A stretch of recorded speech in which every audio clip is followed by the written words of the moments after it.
What's good, YouTube? It's Team Rocket, coming to you on location from the middle of nowhere. Currently just on the road right now, but I want to share a few thoughts with you guys about the upcoming list and the new rule changes that start on the 14th. The field spell thing, I don't think that is really relevant. I mean, you might see the occasional, if you're in a mirror match or something, where it's like, you know, both players have their spellbook a tower on the field or something. But that's not really going to be as relevant as the not drawing a card on your first turn. Starting a card ahead, it was always the really big driving force on why going first was amazing. In recent years, it hasn't been as important, but for those of you who played back in the day where if you were just that one normal summon had that extra mechanical chaser on board, or you had something to tribute, you were far and ahead away, going to be your opponent.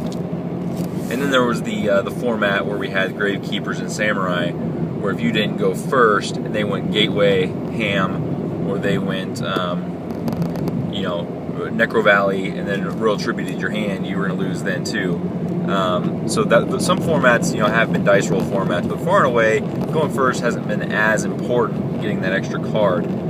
But now I think there's an interesting dynamic that's going to happen is you're going to want that sixth card. You don't want to not be able to attack and have your opponent automatically have a card advantage over you.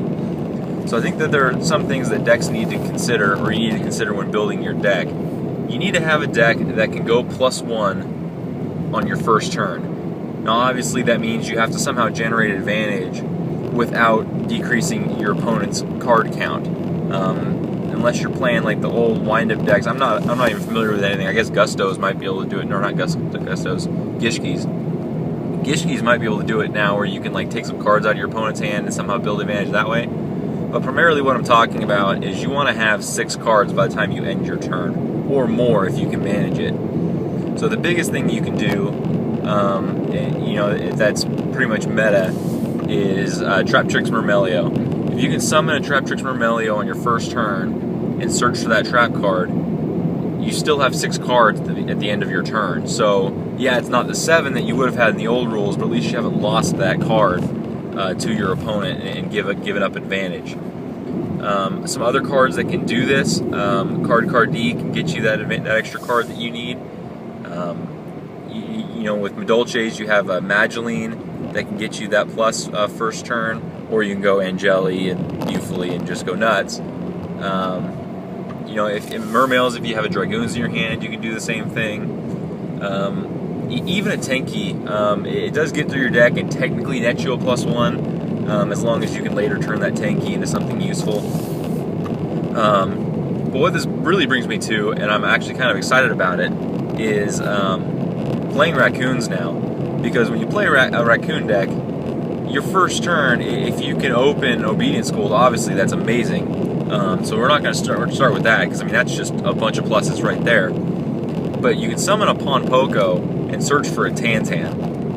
And granted, that Ponpoko is probably just going to get run over, but you have thinned your deck by 1, and you've made your opponent face 1 more card. You've got 2 monsters on the board, help set up your Exceed plays for the next turn, and you've nullified their advantage that Konami has now given them for going second.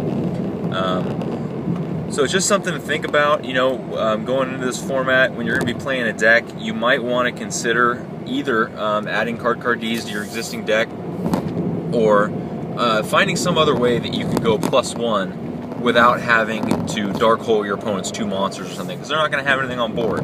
So I think it's going to be really important going forward, is finding ways to make those extra cards passively without having to inflict some sort of harm onto your opponent. So let me know what you guys think. That was just kind of my musings as I'm driving along here, headed to the coast. But I think that it's a pretty interesting discussion. It's really going to change the way the game is being played. You're not going to be able to, perfect example, when you look at Yugioh, before they would have 6 cards, they would set an armor, and then on their next turn they would flip it and get their pluses.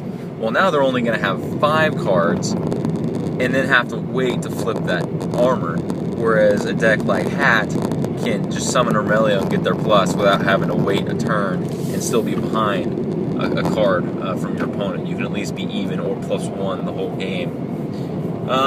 So yeah, that's it. I just kind of some random thoughts. Let me know what you guys think, and that's it. All right, bye.